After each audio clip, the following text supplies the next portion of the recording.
If you're new to my channel, hi and welcome. My name is Mitzi. And today I want to share a little bit of the story of how I came to learn that I am a Sirian Starseed. So for some people, the idea of being from some other place doesn't even come up on their radar. It's not something that interests them. It's not something that is a focus for them. And so they look at me a little like I'm way out there when I talk about these things. But it has been something that has driven me ever since I woke up, ever since I had my moment, my spiritual awakening moment. I remember back in the early days, I used to sit in my bedroom. We had floor to ceiling windows, and I would pull a chair up there. It was nighttime. I would open the drapes and I would just sit in the chair and stare into the night sky, longingly, wondering where home was. I knew I was here, my physical body was here, but there was something within that made me long for home. I didn't know how else to describe it. I didn't know what else to call it except this longing that I had for home. So if you've gone through a spiritual awakening, you probably, like me, experienced a lot of uncertainty, a lot of confusion, a lot of newness. For me, as soon as I had this moment, I could not get enough. I had such a thirst for information, and this was almost 30 years ago, so the amount of information was different than it is today, and the energies were way different than they are today.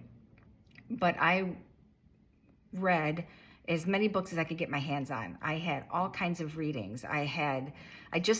This thirst to know more is what drove me. And I was always drawn to the sky, to galaxies, to the cosmos, to universes. I didn't know what the pull was. I didn't understand. I didn't even have the language for it back then. I just knew that there was more beyond Earth, beyond my physical body on the Earth plane. So along the way, I had readings. I had lots and lots of readings. Some of them resonated, some of them didn't.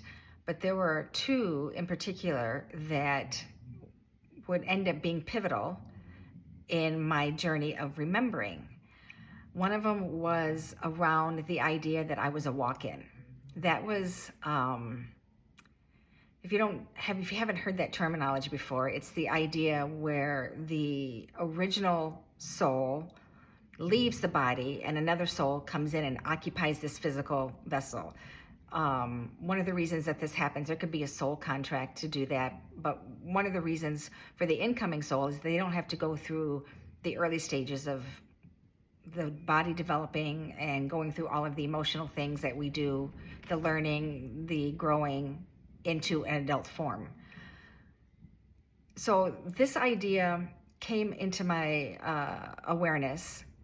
I read a book and so many things resonated, like how my interests suddenly were totally different. It wasn't that I had a personality change, but I just felt so different from my pre-awakening self that it was almost like night and day. So the idea that I could be a walk-in, I played around with that idea for a while. In this particular reading, she mentioned that. And the thing that got me is that she was able to say the exact date of this walk-in, as she called it, and that coincided with my spiritual awakening. It was in August of 1998, and she even told me a time, something like 2:47 in the afternoon. And what she said had happened is that a seventh dimensional Sirian aspect walked in. Now this was almost 30 years ago. I have since come to view it a little differently. I don't view it as a walk-in per se. I view it as an aspect of self downloaded into this physical body, and that is what jump-started my awakening process. And the fact that she said it was a Sirian, seventh dimensional aspect, I wrote all this down at the time, and then I sort of forgot about it. I went on, I had multiple other experiences. Fast forward about 6 years from that time, and I had another reading with this author of a book called The Niberian Council, or We Are the Niberians. I might be pronouncing that wrong. Nibiru was the planet. Jalila Star is her name. And she gave me the next piece of the puzzle. And she talked about how I had connections to, I was a part Sirian, part Orion human. Wrote all that down. I remember at the time being sort of floored, and it was way bigger than I had the capacity to digest at the time. So I set it aside and went on about the business of living, raising kids, working, all of that thing. All the while, my spiritual journey was the thing that drove me. That was the thing that was in the forefront. No matter if I was working at my 9-to-5 job, no matter if I was raising my 3 kids, going on vacation with my husband, whatever it was, my spiritual journey was at the forefront always. So I was always searching out different topics that interest me, different ways to grow and expand my awareness. The next piece of the puzzle came in 2020. I went to Egypt for the first time. Egypt had not been on my radar. It wasn't even a thought until about a year prior, till maybe the end of 2018, 2019. I started thinking, oh, Egypt sounds really interesting. I think I want to go. And I couldn't find the right way to get there. I couldn't find the right people or person to take me until I did. We were supposed to go in March of 2020. That's when COVID hit and everything got shut down. But I ended up going in November of 2020. When I walked into the Temple of Luxor, it was at night. I had my camera with me. All the statues were lit up. It was fabulous. Well, I'm going about my business, oohing and eyeing and taking it all in, and the call to prayer rang out. I had never heard it before, and it stopped me in my tracks. Wherever I was, I stopped, and the tears started rolling down my cheeks, rolling down my face. The Egyptian who was connected to us, who was leading our tour, started walking over to me, saw I was having this moment, and just backed away.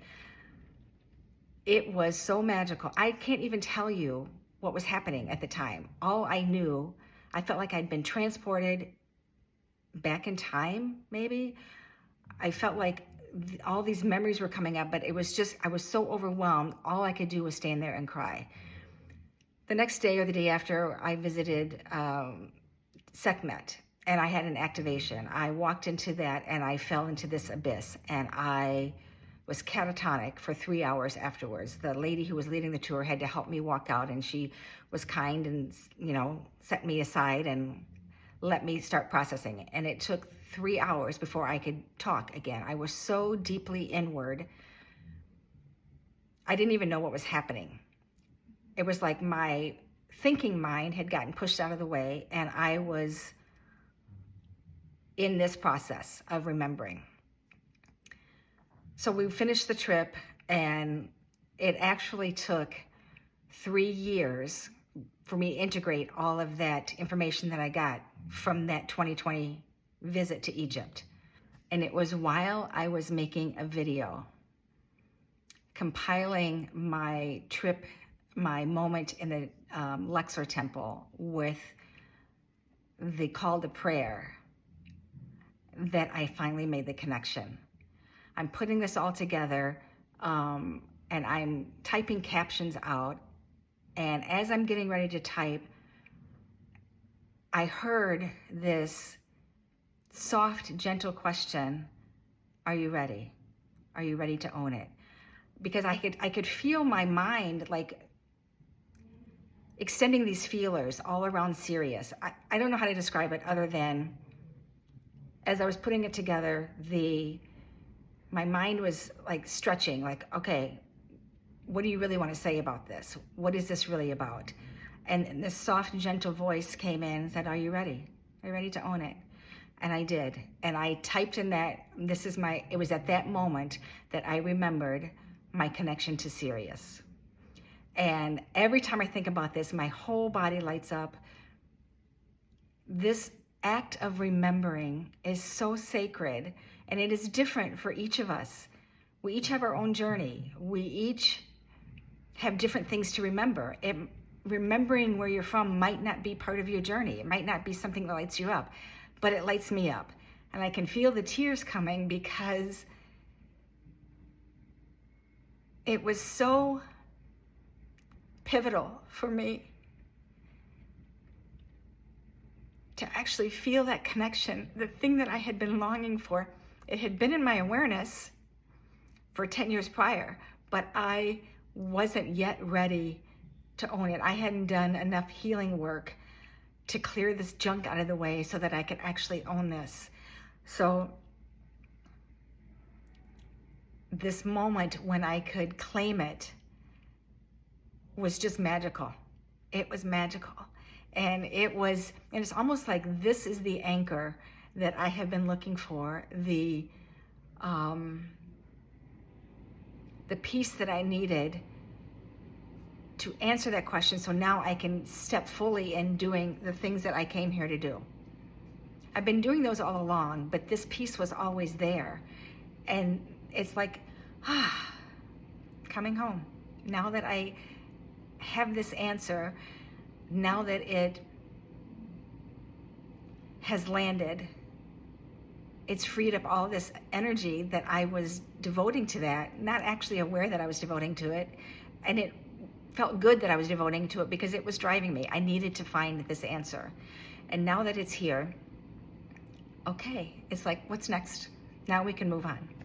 So that's my story of remembering that I'm a Sirian Starseed, remembering where my home is. If you've also remembered where you're from, I'd love to hear. If you're a Sirian Starseed like me, I'd love to hear from you. If you have questions, if this has brought up stuff for you, or if you've been searching for where you're from, I'd love to hear from you. If you have any questions at all or any comments, please drop them below. And thanks so much for watching.